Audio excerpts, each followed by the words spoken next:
오늘 거룩한 주일 여러분 참 잘 오셨습니다. 오늘 본문 말씀을 중심으로 내 속에서 무엇이 나오는가, 내 속에서 무엇이 나오는가라는 제목으로 함께 말씀을 나누도록 하겠습니다. 기호학자이자 소설가인 움베르토 에코가 쓴 장미의 이름이란 소설이 있습니다. 이 소설은 1327년 11월 이탈리아의 한 조용한 수도원에서 일어난 연쇄 살인 사건을 다룬 내용입니다. 그런데 살인이 어떻게 일어났는지 그 행적이 참 묘연합니다. 타살 흔적도 없고 살인을 위해 범인이 침입한 흔적도 없기 때문입니다. 이 사건은 윌리엄이라고 하는 수도사에게 맡겨지고 윌리엄은 사건의 실마리를 추적해서 범인을 밝혀 나가기 시작합니다. 추적 끝에 잡은 살인범은 호르헤라고 하는 나이 많은 수도사였습니다. 그는 오랜 세월 수도원에 와서 고행과 수도를 통해 열정적으로 진리를 추구했던 사람이었습니다. 그런 사람이 살인범이었다니 수도원 내에 큰 충격이었습니다.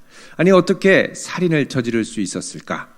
알고 보니까 이 호르헤는 수십 년 전에 이 수도원에서 커다란 서고가 하나 있었는데 거기서 한 권의 책을 발견해서 읽게 되었고 이 책을 읽은 다음에 큰 충격을 받고 누구도 이 책을 읽어서는 안 된다는 신념을 갖고 이 책을 읽지 못하게 하려고 연쇄 살인 사건을 저질렀던 것입니다. 동료 수사들이 이 책의 존재를 알아서는 안 된다라고 생각을 하고 이 책을 찾는 사람들을 하나씩 죽음에 이르게 한 겁니다. 어떻게 죽음에 이르게 했을까? 이 호르헤는 이 책의 페이지마다 독을 발라놓습니다. 그래서 수도사들이 몰래 여기에 와서 책을 볼 때 손에 침을 발라서 책장을 하나씩 넘기는 동안 이 독이 이 책장에 묻어있는 독이 혀를 통해서 서서히 심장에 침투하게 해서 죽음에 이르게 한 것입니다.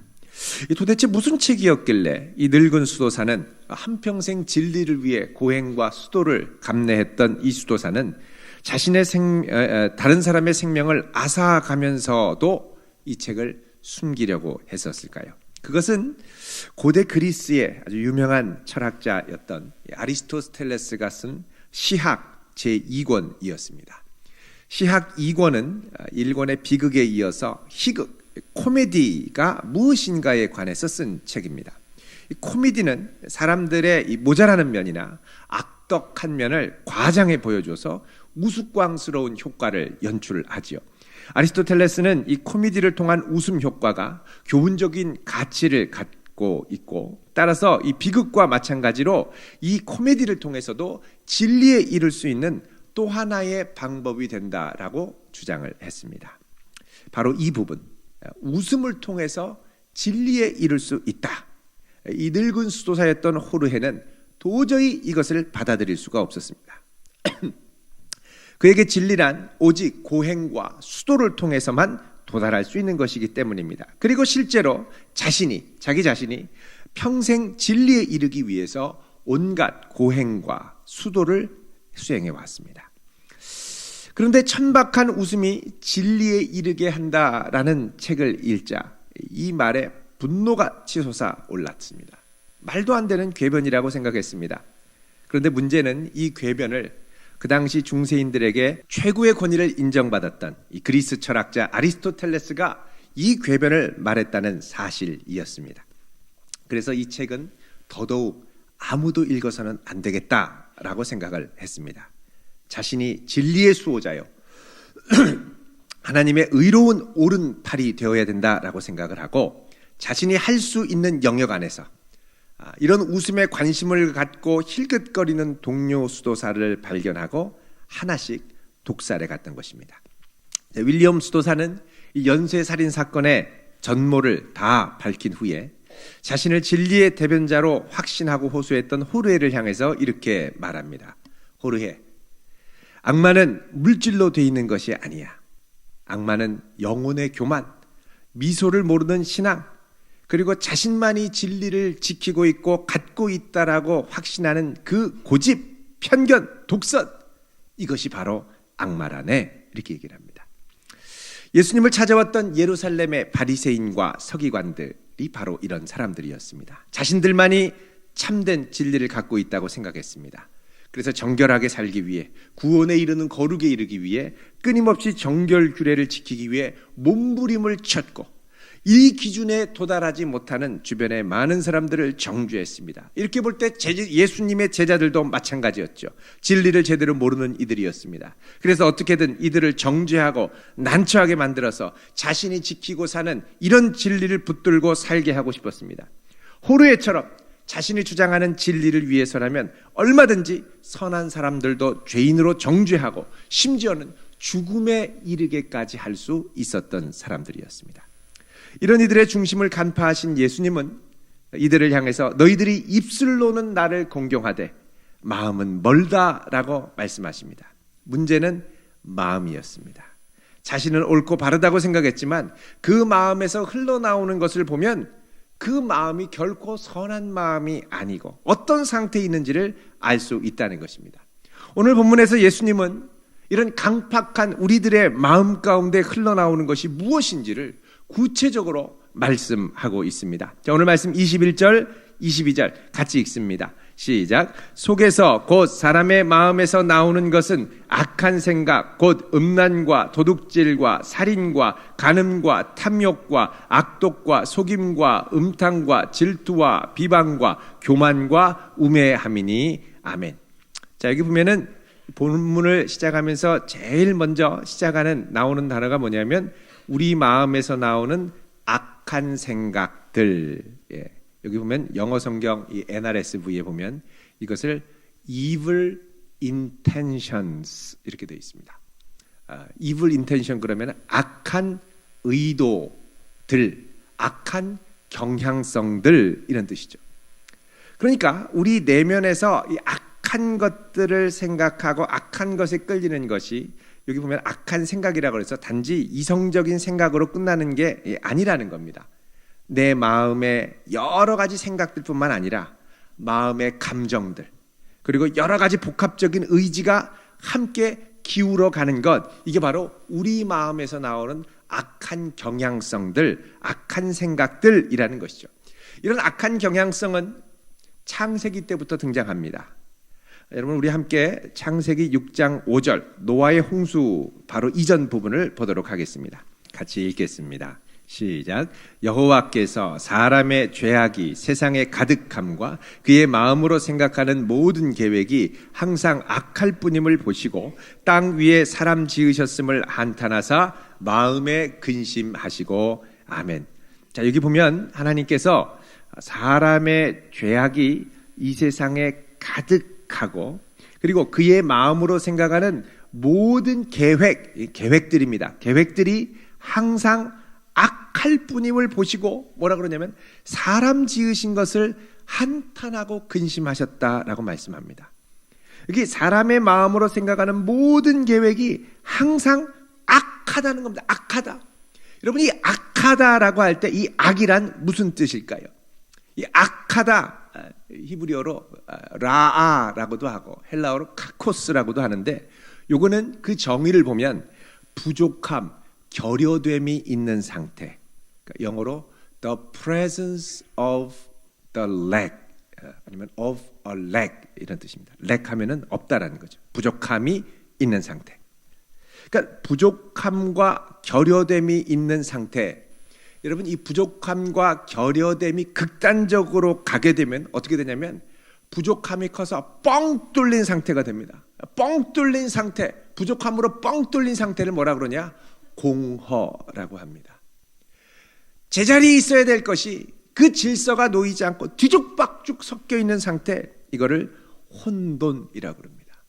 그래서 악은 혼돈과 하나님이 정하신 인생의 질서와 의미의 극단으로 가서 혼돈과 공허로 치닫는 것, 이게 바로 악입니다. 하나님의 뜻은 뭐냐? 우리 인생을 질서와 의미를 향하여 달려갈 수 있는 하나님의 선한 뜻과 계획들이죠. 그런데 이 반대로 가면 어떻게 되느냐? 혼돈과 공허로 가게 됩니다. 이 혼돈과 공허의 극치가 바로 창세기 1장 2절에 하나님이 이 세상을 처음 창조하기 바로 이전 상태, 혼돈, 세상이 혼돈하고 공허하고 창세기 1장 2절에 보면요 흑암이 깊음 위에 있고 이렇게 얘기를 하죠. 자, 이런 상태에서 하나님은 어떻게 하셨습니까? 진리의 말씀으로 이 세상을 창조하시고 온 세상을 하나님의 진리와 아름다움의 충만함으로 가득 차게 만드셨습니다. 그런데 인류의 조상 아담 이래로 인간은 하나님의 말씀을 거역하고 범죄해서 하나님의 진리에서 자꾸만 멀어지게 됐죠.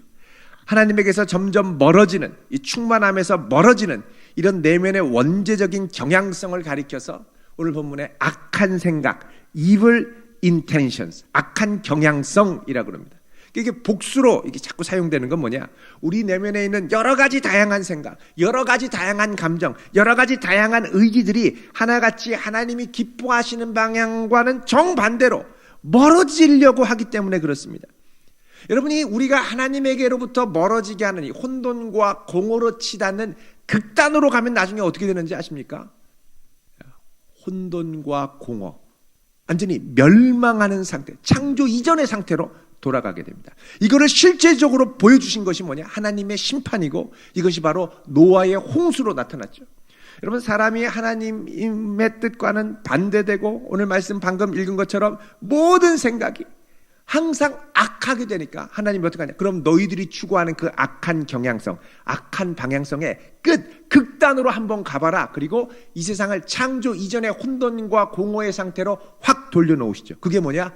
바로 홍수의 심판입니다. 홍수의 심판은 그냥 물로 덮은 걸로 끝나는 게 아니라 하나님이 이 세상을 질서 있고 아름답게 만드시기 바로 그 전에 이전 단계의 상태, 온 세상이 뒤죽박죽되고 물로 가득 차서 꼼짝 못하는 그 상태, 혼돈과 공허의 상태, 이게 바로 창조 이전의 상태가 홍수의 심판인 것입니다.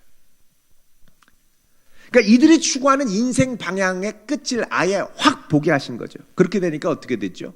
다 멸망해버립니다.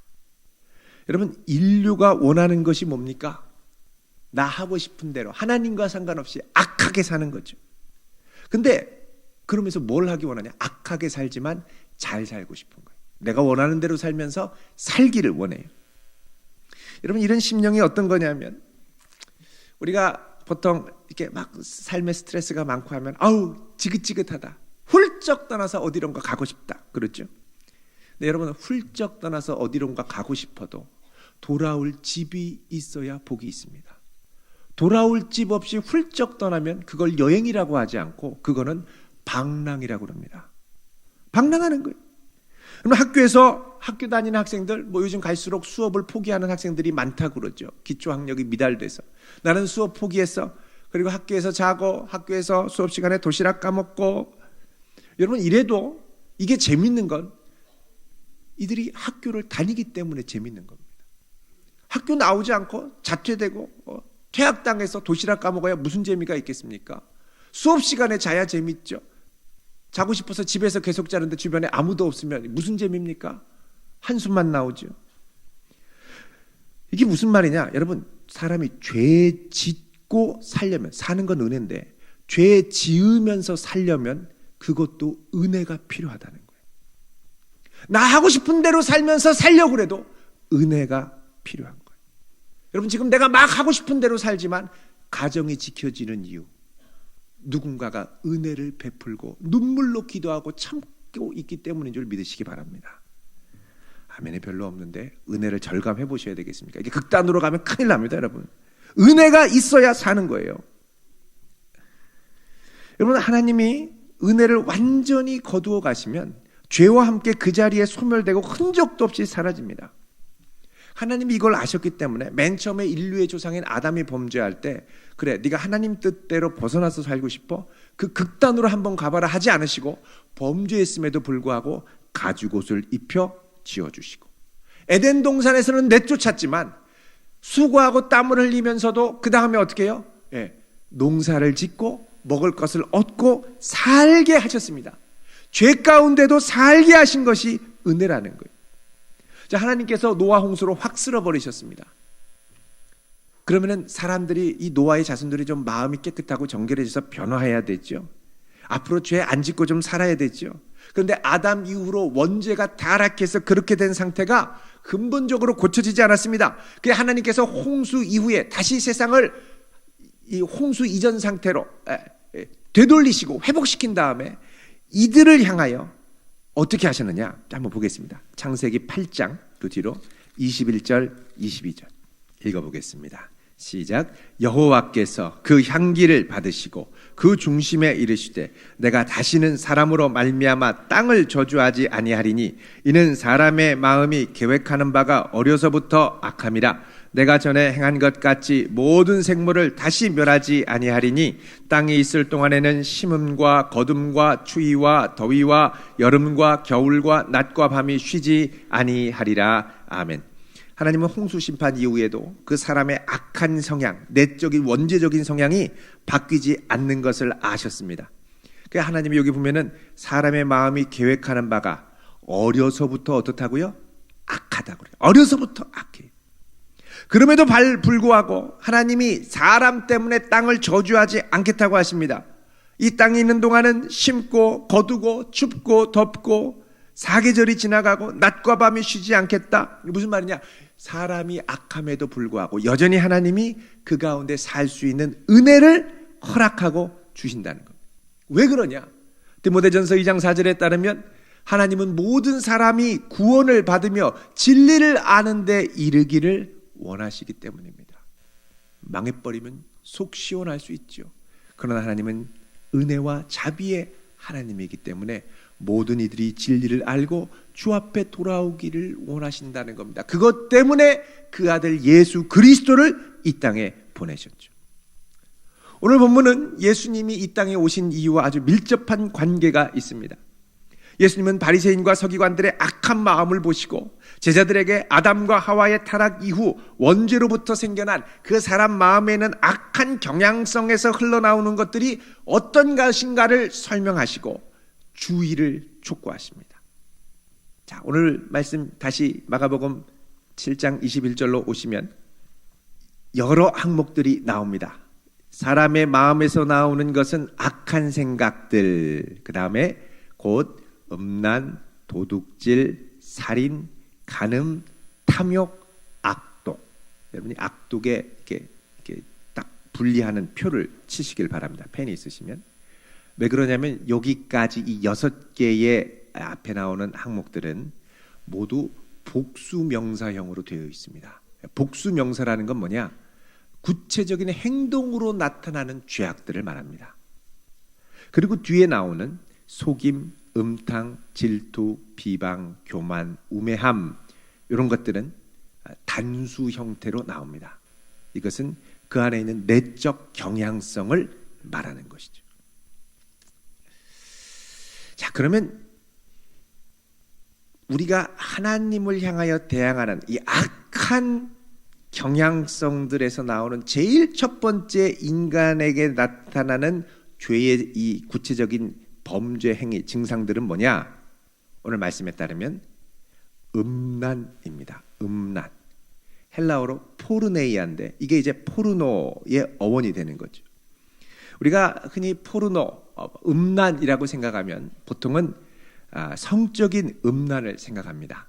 근데 이게 여기 이제 복수형이라고 그러죠. 음란들, 그러니까 음란한 행위들입니다.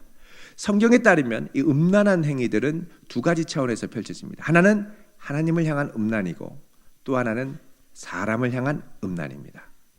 자, 하나님을 향한 음란은 뭡니까? 영적 음란이죠. 십계명에 따르면 너는 나 외에 다른 신을 섬기지 말라고 말씀하시지 않습니까?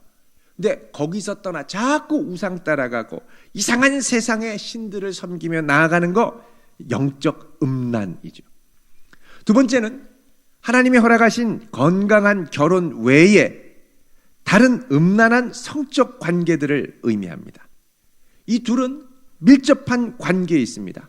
자, 하나님을 향한 영적 음란은 내가 오직 주님만 나의 주로 알고 신뢰하고 의지하고 따라가야 되는데 주님 말고도 다른 것을 의지하고 따르고 믿으려는 은밀한 욕구와 행위들이 들어있죠. 이런 불신앙은 결국 하나님과의 관계에 치명적인 손상을 가져옵니다. 이건 인간관계에 있어도 마찬가지죠. 하나님이 허락하신 배우자, 오직 이 사람만을 사랑하고 의지하고 신뢰하고 붙들어줘야 되는데 이 사람 말고 다른 배우자, 다른 사람을 자꾸 엿보는 거예요. 우리가 하나님을 향해 바른 신앙 고백과 예배를 드리며 관계를 지켜나가는 것처럼 배우자와의 아름다운 관계를 지켜나가기 위해 하나님이 주신 선물이 바로 성이라는 것입니다. 하나님을 예배하고 신앙 고백하는 것처럼 우리에게 성이라는 선물을 주셨죠. 창세기 2장 24절에 따르면 이러므로 남자가 부모를 떠나 그의 아내와 합하여 둘이 한 몸을 이룰지로다 라고 말씀합니다. 한 몸을 이룬다라는 건 성적 행위의 요소가 들어있습니다. 이걸 통해 부부는 배우자와 함께 한 몸됨을 육체적으로 경험하고 감정적으로 하나가 되고 영적인 하나됨을 경험할 수 있습니다. 하나님이 이 소중한 선물을 사용하도록 주신 바운더리가 어디냐? 바로 가정 부부 관계입니다. 그런데 마치 다른 신을 예배하는 것이 음란인 것처럼, 영적 음란인 것처럼 이 소중한 성을 가정 안에서가 아닌, 배우자가 아닌 다른 사람과 다른 이들과 나누는 것은 음란이죠. 성이 제대로만 사용되면 부부 관계를 더욱 공고하게 합니다. 하나님을 향한 친밀한 예배가 하나님과의 관계를 공고하게 하는 것처럼 성은 부부의 관계를 공고하게 합니다. 그리고 하나님이 거기서 그 공고한 성을 통한 부부관계를 통해 아름다운 선물을 주시는데 그게 바로 생명, 곧 자녀들을 주셔서 가정을 이루게 하시는 거죠. 그러나 하나님을 떠나면 그 마음이 혼란하고 공허해지게 되고 이런 마음으로 내게 주신 소중한 성이라는 선물을 아무렇게나 함부로 사용하는 이들이 오늘날 점점 늘어나고 있습니다. 특히 청년들과 이야기하다 보면 이런 전제들이 들어있는 것 같습니다. 둘이 사랑하면 무엇을 해도 상관없지 않느냐? 사랑하면 성관계를 나누는 것은 당연하다. 이런 생각들이 점점 많아지는 거예요. 아니 남들도 다 하는데 어째서 그러냐? 지금 시대가 어떤 시대인데 이러냐? 라는 것이죠. 여러분 그러나 우리는 세상이나 이 세상의 풍조들을 동경하고 따라가는 일들에 대해서 경계해야 됩니다. 남들도 다 한다고 나도 쉽게 할 수 있습니다. 그러나 그 결과는 내가 책임져야 됩니다. 선악과 따먹으면 되죠. 그러나 그 책임이 치명적이었던 것처럼 하나님이 허락하신 소중한 성도 치명적인 결과, 책임이 따라오게 되어 있습니다. 통계에 따르면 성관계를 경험한 청소년 남학생들, 그렇지 않은 학생들보다 우울증이 더 높아집니다. 여학생은 성관계 이후 행복한 것이 아니라 도리어 우울증이 3배나 높아지고 자살률도 3배나 높아지는 것으로 나와 있습니다. 그리고 또 다른 통계에 따르면 고2, 고등학교 2학년 이전에 성관계를 경험한 학생은 평생 5명에서 7명의 성적 파트너를 두게 된다고 합니다. 여러분 생각해 보십시오. 이게 좋아 보입니까? 부러워 보이나요? 결혼하고도 잠자리를 같이 하는 남자친구, 여자친구가 2, 3, 4, 가정에서는 엄마 1, 엄마 2, 엄마 3, 아줌마 4, 아줌마의 친구 5 이러면 좋으신가요? 뭐가 부럽습니까? 여러분 새벽기도 제가 오기 전에 이 앞에 편의점에 들립니다. 아침에 정신을 차리려고 커피를 항상 뽑아 먹는데 여기 보면 밤이 아니죠. 새벽 3시 4시 팔짱 끼고 남학생 여학생 커플들이 옵니다. 오면 여학생이 남학생한테 콘돔을 골라줘요. 그리고 그걸 계산하고 유일히 사라집니다. 여기서 동거하는 커플들이죠. 자, 이렇게 동거하면 우리 보면 여러분 명절에도 집에 잘 가지 않는다고 그럽니다. 그리고 동거하는 맛을 알면 관계가 깨지고 나면 또 다른 동거 대상을 찾는다는 것. 주목할 것은 이렇게 시작한 커플들은 대부분 2년이 지나기 전에 동거 관계가 깨진다는 사실입니다. 마음에 내키는 대로 하고 싶은 대로 즐기고 싶은 대로 그러면 좋을 것 같지만 그게 결코 선한 결과를 가져오지 않는다는 것이죠. 여러분 얼마 전에도 한 21살 된 여학생 하나가 이 대전에서 제천까지 출발하는 기차 그 화장실에서 아이를 출산하고 도망가지 않았습니까? 아이가 죽었어요. 화장실 변기에서.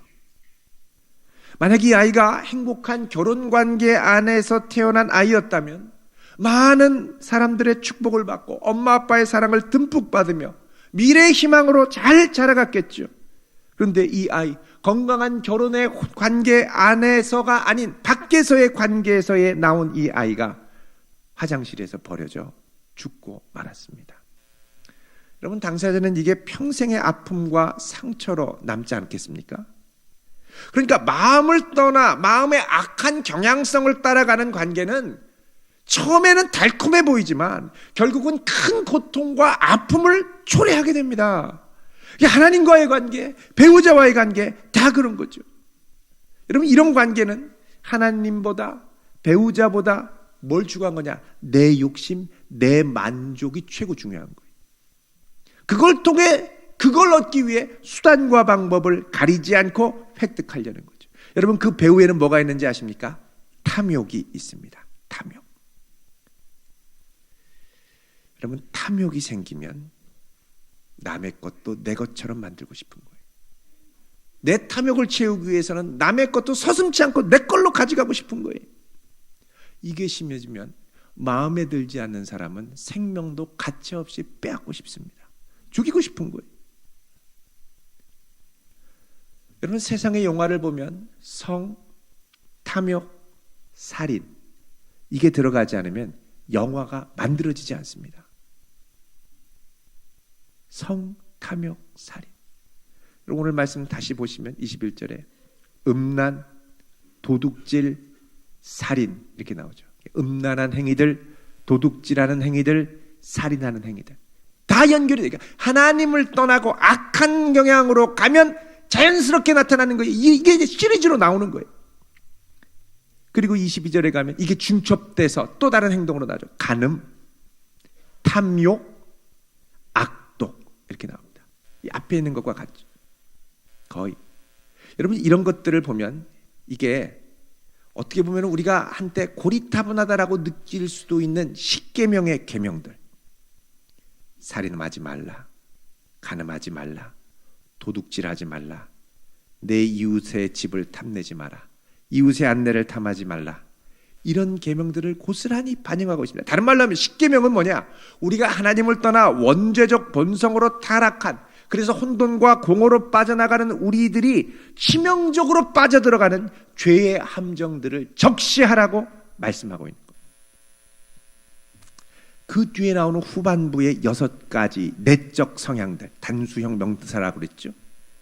속임, 음탕, 질투, 비방, 교만, 우매함 이런 것들이 등장합니다. 여러분, 속임이라는 게 뭡니까? 겉 다르고 속 다른 겁니다. 말은 그렇게 얘기하는데 속이 달라요. 왜? 악한 경향성이 있기 때문에, 악한 마음, 악한 의도가 있기 때문에. 그 악한 의도가 뭡니까? 하나님을 사랑하고 이웃을 사랑하는 것과는 정반대, 나의 탐욕을 위해서 속이는 거예요. 속이는 거예요. 겉얼굴은 빤지르르하게 그럴듯하게 거짓말을 밥 먹듯이 합니다. 그 다음에 나오는 음탕함이라는 단어는요, 음탕, 헬라어로 아셀게이아입니다. 아셀게이아는 직역하면 뭐냐? 무례함입니다. 무법천지의 상태. 인간관계에 질서가 없습니다. 존중이 없습니다. 자기 하고 싶은 대로 막 나갑니다. 조금 만만해 보이면, 기분 나쁘면 확 인상이 굳어지고요. 반말 함부로 막 해대고요. 욕설하고요. 이거 해라 저거 해라 명령하죠. 그리고 자기를 과시합니다. 아무것도 없는데 과시만 해요. 이런 사람에게 찾아오는 게 뭐냐? 질투입니다. 그 다음 나오는 질투. 질투는 직역하면 evil eyes, 악한 눈입니다. 저기를 갖고 노려보거나 아니면 아예 냉담하거나 무시하는 듯 쳐다보지도 않는 눈. 요즘 시쳇말로 쌩깐다 그러죠. 왕따시킨다. 왕따시킨다. 사악한 눈들입니다. 사람 눈에는요, 항상 온기, 온유함, 따뜻함이 비추어야 되는데 그 눈을 보면 거의 뭐 시베리아 동토입니다. 겨울왕국이에요. 얼마나 쌀랑한지 모릅니다. 여기서 그치지 않죠. 더 나가서 어떻게 하느냐? 비방합니다. 여기 보면은 비방 나오죠. 영어 성경에 보면 슬렌더, 중상모략입니다. 다른 사람 험담하는 거예요. 좀 더 정확하게 번역하면 악담하는 겁니다. 여러분, 이런 사람과 말만 섞으면 몇 번은 까르르 막 웃고 재밌어 하는데 다른 사람을 비판하고 뒤에서 그 사람 우스운 사람 만들고 바보 만들어요. 여러분, 우리나라 코미디 프로그램을 볼 때 좀 주의할 게 있습니다. 유머 코드가 다 망가지고 다른 사람을 비하하고 사생활을 폭로하면서 웃기는 것이기 때문에 우리도 이런 유머 코드에 익숙한 겁니다.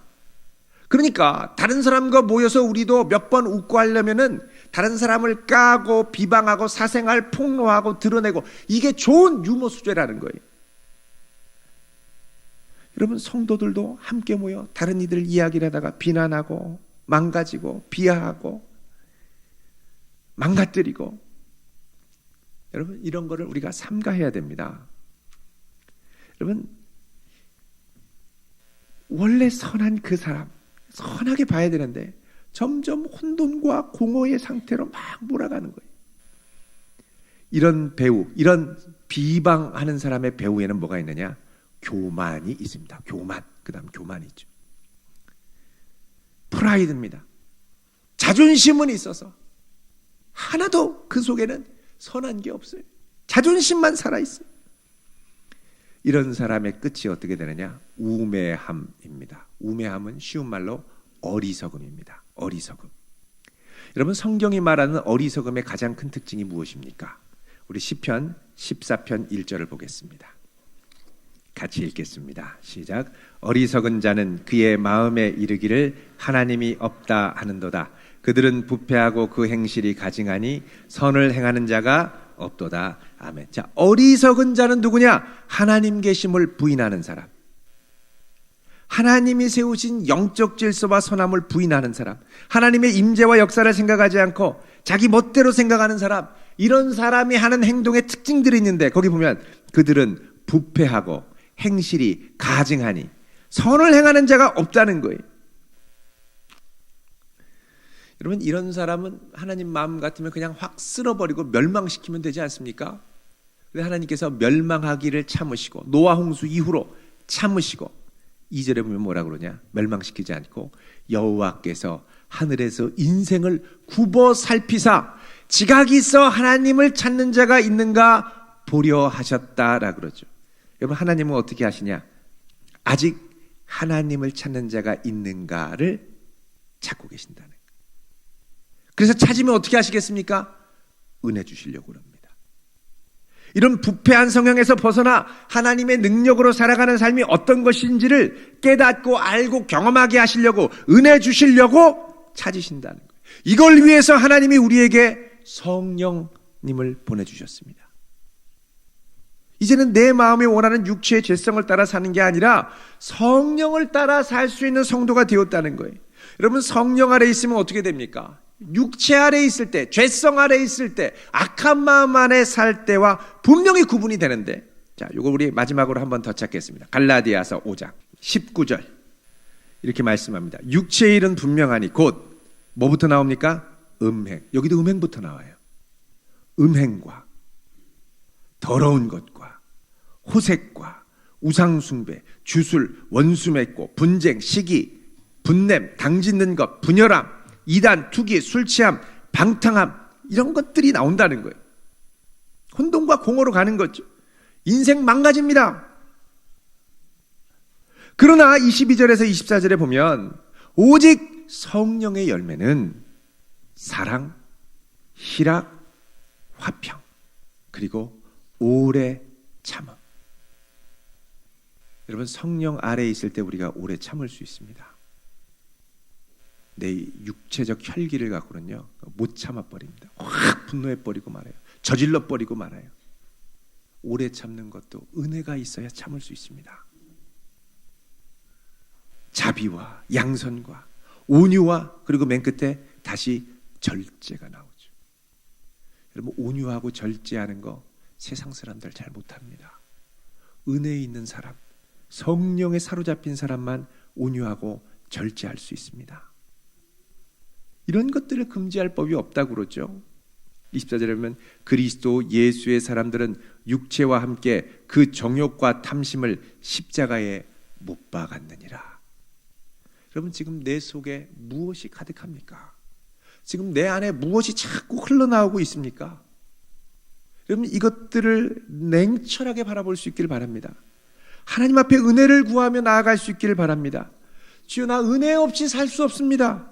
은혜로 나를 붙들어 주시고 혼돈과 공허로 치닫는 내 안에 악한 경향성을 성령의 능력으로 사로잡아 주셔서 주께서 기뻐하시는 사랑과 희락과 화평과 오래 참음과 온유와 절제의 열매를 맺어가게 하옵소서. 이런 성도 될 수 있기를 주님의 이름으로 축원드립니다. 기도하겠습니다.